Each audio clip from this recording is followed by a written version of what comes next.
What's up mga kalangga, mga ka-insik? Good afternoon po sa ating lahat. And for today's video mga kalangga, ayun, nag-iisip po kung ano yung pwede nating maulam, no? Kasi parang alas 4 na yata ng hapon mga kalangga. Kaya nagtanaw ko sa mga palibot ba, nagtingin ako sa paligid ko and nakita ko ang maraming papaya. Pero wala pa tayong manok mga kalangga. Siguro sa ano pa sa New Year. Tapos nakita ko mga kalangga, sige na kong tanaw sa palibot, nakita ko yung aming mga talong. Ang laki na pala ng aming mga talong. Kaya tinawag ko si Angelo para manguha tayo ng talong mga kalangga para sa ating hapunan, no? Kaya wala man tayong ibang maisip na hapunan. Siguro ito na lang, no? Mag-iihawin natin tapos itutorta natin mga kalangga. So let's go. Meron tayong unang target na talong. Siguro ito yung unang nag-iisa lang siya dito mga kalangga, pero may bunga na siya. Kaya let's go. Nandiyan na si Angelo, naghihintay na. So yan na si Angelo mga kalangga. Say hi, Andong. Hi. So ito na yung unang target natin na talong mga kalangga. Sige Andong, kunin mo na. Dito lang ako kay slide tayo dyan. Malaki na, no? Ayan. Unang pitas mga kalangga, oh. Nag-iisa lang siya, tapos nag-iisa lang din yung bunga. Kaya let's go. Dadadong. Yung lugar punta tayo dun sa mga maraming talong. Ito yung mga papaya namin mga kalangga. Oh, yan oh, dami ng bunga. Pwede ka lang manguha kahit anong oras at kahit kailan, kung kailan mo gusto mga kalangga. Meron pa dun oh. See, oh yan. Kaya puntahan na natin ang ating talong. Ayan, hala kadagko naman tayo ano eh. Sige dong, kita mo dong. Si Angelo yung taga-pitas mga kalangga, no? Mabait yan si Angelo mga kalangga, oy. Mag-usap tayo mamaya tungkol kay Angelo mga kalangga. Ito dong ay. Sige, dyan muna. Yan. Hello, uy. Wow, madami-dami na tayong ano nito. Kung gamay pa dong, ayaw sa alang. Sige, kuha na. Gipangsay, nini mo dong. Gipangsay na daw niya mga kalangga kay kung anong sa manok. Na, yan o, pagsagbay niya. Ayan. Hinay ha, masamad ka. Yan. Kadako. Sige dong.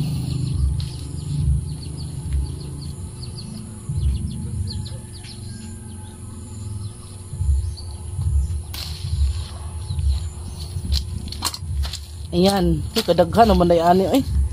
Tapos yun pa oh. Yan o, kuha na lang doon hadong. Na yung mga buwak. Kuha na dantag kuha na yan, mamunga na sa nidag ko. Sige, yan na lahat oh mga kalangga. Isa. So yan na lahat oh, sayang yung isa kasi may kuhan ba. Ipadong. Pila ka buwak? 3 4, 5, 6, 7, 8, 9. Siyam kabuk mga kalangga, no? Kaya ready to cook na tayo ngayon. Kaya let's go na. Mag-usap tayo. May pag-uusapan tayo ngayon mga kalangga. So ayun na mga kalangga, no? Natapos na namin yung harvestin ang ating ulam for tonight. So ito na siya. Malalaking mga talong mga kalangga, no? So siyam na piraso mga kalangga. Merong malalaki at meron ding regular sizes lang. Pero nagpapasalamat kami, no, kasi yung talong na yan talaga mga kalangga ay ang laking tulong. Maraming beses na po kaming nakaulam dahil sa talong na yan mga kalangga. So ngayon po dito sa amin ay maingay mga kalangga kasi may ginaganap na parang reunion yata mga kalangga. Sensya na kayo sa aking sa aking buhok mga kalangga kasi kanang gagaling lang namin insik sa bayan. Kay bumili kami ng tsinelas ni mama mga kalangga, kay si mama wala ng tsinelas. Kaya sumama ako mga kalangga, no, kasi Sunday naman para malibang-libang sa takonti ba. Kaya ngayon mga kalangga, ayun, gusto ko lang din pong klaruhin mga kalangga at gusto ko lang din pong pag-usapan. Kaya lang ha.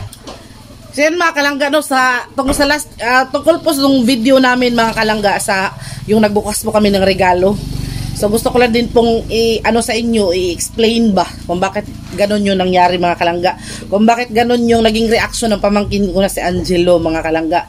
Hindi naman po siya just like sinabi ng iba nating mga subscriber, no, kasi you're free to comment any comment, basta wag lang yung mga nakakasakit talaga or nakakalugmok talaga ng tao mga kalangga. Yun yung ano nyo, yun yung kanang yun yung opinion ninyo. Si Angelo po ay ungrateful, hindi po ganun yun mga kalangga. Alam nyo po si Angelo, mula maliit pa po yan.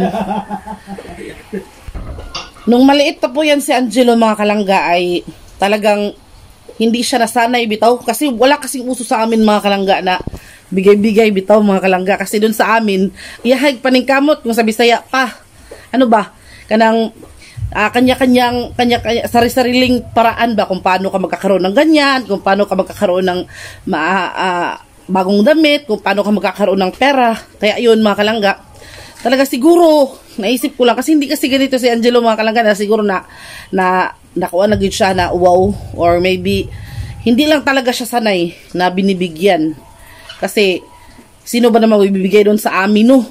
Yung mga tao sa amin, pare-pareho lang kami, mga ano kami doon, mga mahihirap lang kami doon sa amin mga kalangga. Kaya kung meron mang mabibigay yung kapitbahay mo, siguro yung konting kanin lang, yung asin, or kung makulangan ka sa panahog, yun lang yun siguro mga kalangga. Pero kung yung damit, I doubt it. Talaga, mahirap dun sa amin mga kalangga. Kaya siguro si Angelo ay nanibago bitaw siya.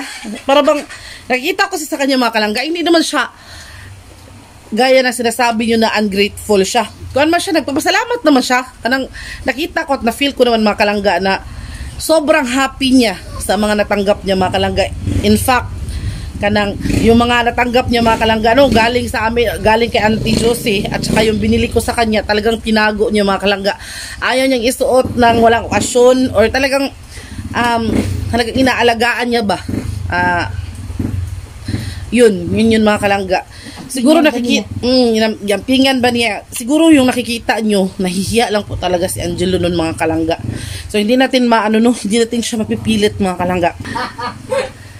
Kaya po siguro ganun mga kalangga. So sana po naiintindihan nyo po. Siguro po talagang nahihiya lang po talaga siyang magpakita sa video mga kalangga, kasi hindi siya sanay siguro mga kalangga. Kasi alam mo yung batang yan mga kalangga, 16 years old na siya ngayon, pero mula bata yan, siguro ilang beses na siguro kung nakabigay niya ng mga kalangga kanang my bad, kasi po talagang inuuna ko yung pangailangan ni, especially my parent, yung mama ko, kasi alam niyo naman po na kanang konti lang yung sweldo ko noon, yung sahod ko noon mga kalangga. Kaya marami din po sila mga kalangga na mga pamangkin ko, hindi lang isa, hindi lang si Angelo, marami po sila. Kaya kung may mabibigyan po ako, kunting-kunti lang po talaga, parang makapagbigay lang ako ng yung isang perasong damit, yung basta importante na may mabigay ako. Kaya sila, nasanay sila mga kalangga na kung magkaroon sila, pinaghirapan nila yun. Kaya yun, siguro na lang siya. Kaya tinanong ko po si Angelo mga kalangga kung bakit ganun yung naging attitude niya, bakit ganun yung naging reaction niya. Sabi niya po talaga is nahihiya lang po talaga siya. Nagpasalamat naman po talaga siya sa akin nung natanggap niya yung regalo. Nagpasalamat man po siya mga kalangga kay Auntie Josie, nagpasalamat po siya. Pero talagang hindi lang po talaga siya sanay na humarap sa camera mga kalangga. So sana po maintindihan niyo yun. Kasi po kahit naman sino mga kalangga, kung hindi talaga sanay humarap sa video, hindi talaga sanay humarap sa camera, nahihiya talaga ng mga kalangga, diba? So kami, kahit nga kami na nagba-vlog na kami kahit konti, paminsan-minsan nahihiya pa rin kami mga kalangga. O kahit ikaw, o kahit kayo, kung sino yung nanonood dyan mga kalangga. Sana naiintindihan nyo yung side ni Angelo. And kung may nakita man po kayo, nakikita nyo man po na parang hindi siya wala siyang approach or wala siyang say sa video na yan mga kalangga, pagpasensyahan nyo na, kasi po ganun talaga minsan ang mga kabataan ngayon mga kalangga, hindi mo maintindihan yung kanilang pag-uugali. Kaya kailangan gabayan at kailangan tutukan ng mga magulang at ng kanilang mga guardian. Kaya sana naiintindihan nyo, and sana po nakukuha nyo yung ibig kong sabihin mga kalangga. Kasi mahirap talaga na nung nabasa ko yung video ba, nabasa ko yung mga comment, naintindihan ko naman po kayo, pero at the same time, nasasaktan din po ako para sa pamangkin ko. Pamangkin ko naman yan mga kalangga. Yung tinitingnan ko siya yung sinasabi ni Topper ba yun? O Topper na ungrateful daw si Angelo is tinitake ko siya tinatanggap ko yung kanyang comment kasi comment niya yun, parang suggestion niya or parang based sa kanyang obserbasyon. Pero inoobserbahan ko din yung pamangkin ko hindi isa na porket pamangkin ko pinagtatanggol ko, pero inoobserbahan ko naman siya mga kalangga. Nagpapasalamat naman siya sa akin, at saka yung ungrateful kasi mga kalangga para sa akin, yung binibigay mo wagwa bitaw niya, parang binaliwala niya or para bang nilagay niya lang kahit saan, yung mga ganun. Pero yung mga natanggap niya nung araw na yun, nung Pasko, mga kalangga, kahit nung hindi pa Pasko, simula nung dumating sila dito, tapos binigyan siya ni Ma'am Popoy ng mga damit, nakatanggap siya ng konting pamasko, nagpapasalamat naman siya mga kalangga, pero hindi talaga yung bonggang pasalamat na pero at least nakikita ko na yung binibigay ko, tinatago niya, kinikip niya mga kalangga at pinapahalagahan. So doon pa lang nakita ko na grateful siya mga kalangga, grateful siya sa lahat ng mga gift na binigay ko sa kanya. Kaya sana po mga kalangga, thank you, wag po kayong magalit sa akin, wag po kayong magdamdam o magtampo. Iba-iba po tayo ng obserbasyon at iba-iba po tayo ng opinion mga kalangga. So that's your opinion and this is mine. So depende po yan sa ating nakikita So nakita nyo po yan, naiintindihan ko naman po kasi my first impression po tayo mga kalangga. Kaya yun yung naging first impression ninyo, kaya ito po yung ginagawa kong video na ito is para din po sa pagtatanggol ko kay Angelo. Or what I mean to say is yung in-explain ko yung side niya. Kasi yung tinatanong ko talaga siya, ganito yung niya na nahihiya talaga siya mga kalangga, nahihiya siya, pero nagpapasalamat siya sa lahat ng mga natanggap niya sa Pasko. Especially to Auntie Josie and especially me, o sa mga natanggap niya na konting aginaldo mga kalangga nung Pasko. Kaya thank you so much po sa inyo. Sana po manaliwanagan kayo. Sana po nakontento kayo sa aking paliwanag mga kalangga. At pasensya na po kayo kasi nagmamadali po ako kasi maya-maya ay magluluto natin mga kalangga. Kasi alas 5 na, malapit na mag alas 5. Kailangan na naman nating mangusinera. Kasi alam niyo naman po, ang kusinera is laging nasa kusina. Kaya, healthy. At, like what I've said, pumunta po tayo ng bayan. Kasi binilhan ko si Mother Earth. Yan, pas Mother, ng tsinelas. Yan, yung tsinelas niya. Yan lang yung tsinelas na gusto niyo mga kalangga. Ayaw niyo ng sandals. Ayaw niya ng sandals. Ayaw niya ng kahit anong tsinelas, ng Havayanas. Gusto niya Spartan. Yung may kulay para makikita daw niya yung tsinelas niya kung nasaan. Tapos binigyan ko siya ng pasalubong. Ay, ama, nahog. Binigyan ko siya ng pasalubong na kiat-kiat. Alam niyo ba, ang mahal talaga ng nahog ma. Ang mahal talaga ng mga prutas ngayon mga kalangga. Imagine yung mangga is 200 pesos sa kagagmay sa mangga, tapos maasim pa. Tapos yung kiat-kiat na nabili ko worth 100 pesos mga kalangga, isang bungkus. Yun na yung ginawa kong pasalubong sa kanila kasi mahirap naman umuwi tayo dito ba, walang pasalubong. Wawa naman yung mga naiwan dito sa bahay. Kaya yan mga kalangga, maraming salamat sa panunood. Malapit na po ang New Year, kaya good vibes ng always. And sana po magmahalan po tayong lahat. No hate, just love. And thank you so much po sa lahat ng mga nanonood kay Langga at Insik sa aming YouTube channel mga kalangga. Sa patuloy niyong suporta mula umpisa hanggang ngayon. And